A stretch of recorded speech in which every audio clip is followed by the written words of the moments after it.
नमस्कार, मैं एडवोकेट ए के शर्मा न्याय सेवा दल से। न्याय सेवा दल पुरुषों के मानवाधिकार एवं न्याय दिलाने के लिए कार्यरत एक संगठन है। न्याय सेवा दल चाहता है कि कानून की सही जानकारी प्रत्येक पुरुष को होनी चाहिए। जिन रीजन की वजह से आज हमारी फैमिली कल्चर, हमारे परिवार टूट रहे हैं और हमारे युवाएं गलत डायरेक्शन में जा रहे हैं, जैसे कि शादी से पहले अवैध संबंधों में जा रहे हैं, उसे लेटेस्ट नाम दे देते हैं कि हम रिलेशनशिप में जा रहे हैं। देखिए, ये रिलेशनशिप नहीं, ये सीधे सीधे अवैध संबंध होते हैं। यानी कि जो मैं रीजन बता रहा हूँ, क्या इन रीजन से भी हमारे युवाओं को गलत प्रभाव पड़ रहा है या नहीं पड़ रहा? हमारे युवाएं गलत डायरेक्शन में जा रहे हैं या नहीं जा रहे हैं? वो क्या है? नंबर एक, OTT प्लेटफॉर्म्स जो आजकल मोबाइलों पे अवेलेबल है। नंबर दो, सिनेमा हॉल्स जहाँ एडल्ट्री या बिफोर मैरिज रिलेशनशिप को यानी कि अवैध संबंधों को प्रमोट करते हैं। नंबर तीन, रील्स के नाम पर नग्नता, अश्लीलता।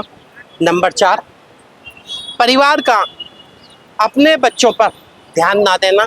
नंबर छः, लचीला कानून। नंबर सात, वेस्टर्न कल्चर। तो ये सब बातें क्या इसमें अहम रोल अदा करती है? नहीं। इसी बात को जानने के लिए मेरे साथ एक लर्नेड एडवोकेट है, यानी कि विद्वान वकील। नमस्कार, मैं एडवोकेट के Singh, Delhi high court. OTT platforms पे जो अवेलेबल आपके पास सुविधाएं हैं, वो किस तरीके से आपके आचार विचार को, आपके आचरण को दूषित कर रही हैं। देखिए, बहुत हद तक मैं इस बारे में क्लियर करना चाहूँगा कि जो ये वेब सीरीज़ के नाम पर आजकल के समय में एक नग्नता का भोजन परोसा जा रहा है, लिव इन रिलेशनशिप के बारे में बताया जा रहा है। दूसरा, जो आपके सिनेमा हॉल्स या जो आपके टीवी प्रोग्राम्स ऐसे हैं जिनमें फूहड़ता का एक कहना चाहिए कि सरेआम ओपन रूप से एक मुजाहरा किया जा रहा है, ये कहीं ना कहीं मनुष्य की दिनचर्या को, व्यक्ति के जीवन को, आचार को, विचार को दूषित करता है। और इस आचार विचार के दूषित होने के कारण आदमी का जो अपना जीवन है उसका स्तर गिरना शुरू हो जाता है। सर, मैं ये जानना चाह रहा हूँ कि जो मैंने कहा, ये जो कुछ मुद्दे बताए थे, कि इन मुद्दों का हमारे युवाओं पर कितना प्रभाव है, पहले ये बता दीजिए। ये जो 5 बातें रखी गई हैं, OTT प्लेटफॉर्म्स की सुविधाएं, वेब सीरीज होना और मोबाइल में जो और सोशल मीडिया अवेलेबल है, इसका हमारे युवाओं पर बहुत ही भयंकर दूषित परिणाम पड़ता है। दुष्परिणाम सुनना चाहता हूँ कि इसके क्या दुष्परिणाम है, तो मुझे नटशेल में बता दीजिए। तो सबसे पहला दुष्परिणाम होगा कि आपका ब्रह्मचर्य नष्ट हो जाएगा। दूसरा दुष्परिणाम होगा कि आपके परिवार के अंदर अशांति का माहौल हो जाएगा। तीसरा दुष्परिणाम होगा कि आपके जीवन के अंदर जो आपकी अपनी जो आकांक्षाएं हैं, जो अपेक्षाएं हैं, जो आपके अपने ऑब्जेक्टिव्स हैं, उद्देश्य हैं, उन्हें आप पूरा नहीं कर पाएंगे।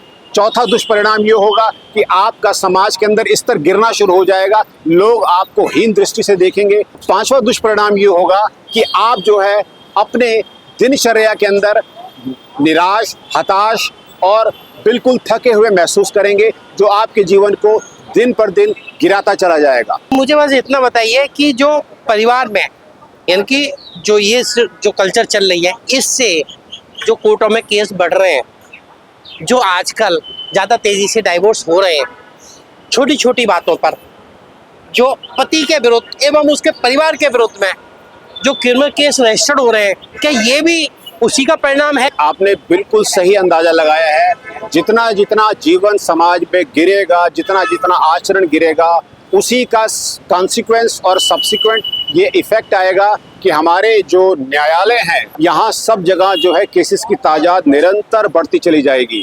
और देखेंगे आप, परिवार टूटते चले जाएंगे, परिवार में अशांति का माहौल फैलता चला जाएगा। और केवल इतना ही नहीं, बल्कि आने वाले समय में फाइनेंशियल एस्पेक्ट पे भी बहुत नुकसान झेलना पड़ेगा, मानसिक अशांति का सामना करना पड़ेगा। और जो आप ये आज की तारीख में डाइवोर्स मैटर्स में जो एक इंक्रीज देख रहे हैं, वृद्धि देख रहे हैं, ये इसी का एक बाय प्रोडक्ट है।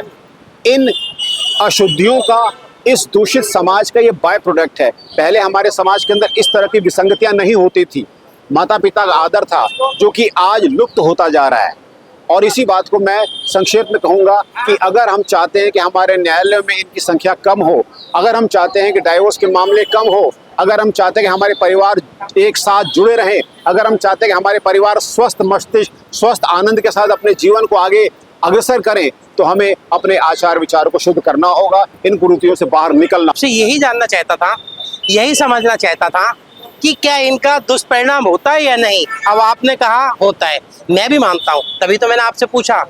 आप सभी से मेरा ये निवेदन है कि अगर हो सके तो अपने और अपने परिवार को बचाने का प्रयास करें, कुरीतियों से, इन बुरी आदतों से बचने का प्रयास करें, क्योंकि भविष्य उज्जवल होगा, आपका जीवन अच्छा होगा।